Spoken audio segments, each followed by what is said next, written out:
यवतमाळ जिल्ह्यात नागरिकांच्या आरोग्याची खेळ करणाऱ्या भेसळखोरावर मोठी कारवाई करण्यात आली आहे. लोहार MIDC परिसरातील एका फॅक्टरीत सुरू असलेला बोगस हा भेसळयुक्त खवा पेढा तयार करण्याचा धक्कादायक प्रकार उघडकीस आला आहे. सोशल मीडिया काँग्रेस कमिटीचे जिल्हाध्यक्ष कृष्णा पुसनाके, कॉम्रेड सचिन मनवर आणि शेतकरी चळवळीचे कार्यकर्ते प्रोफेसर पंढरी पाटे यांनी या प्रकरणाची दखल घेताच प्रशासन तातडीने हल्ले. लोहार MIDC येथील श्री DK बेकरी अँड नमकीन या फॅक्टरीमध्ये मोठ्या प्रमाणात भेसळयुक्त खवा पेढा तयार केला जात असल्याची माहिती समोर आली. याची तात्काळ माहिती अन्न व औषध प्रशासनाला देण्यात आल्यानंतर FDA च्या पथकाने घटनास्थळी जाऊन तपासणी केली. तपासणी दरम्यान सुमारे 50 ते 70 हजार रुपयाचा बोगस माल आढळून आला. अन्न सुरक्षा नियमाचे गंभीर उल्लंघन झाल्याचे स्पष्ट होताच संबंधित फॅक्टरी तात्काळ सील करण्यात आली. विशेष म्हणजे या फॅक्टरीमध्ये कोणतीही वैध परवाना नसल्याचेही समोर आले असून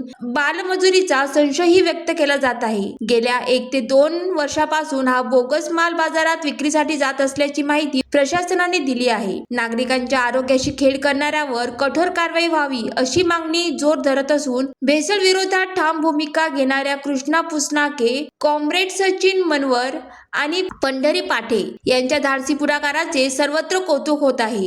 ज्वालादीप न्यूज साठी नरेश राऊत, यवतमाळ.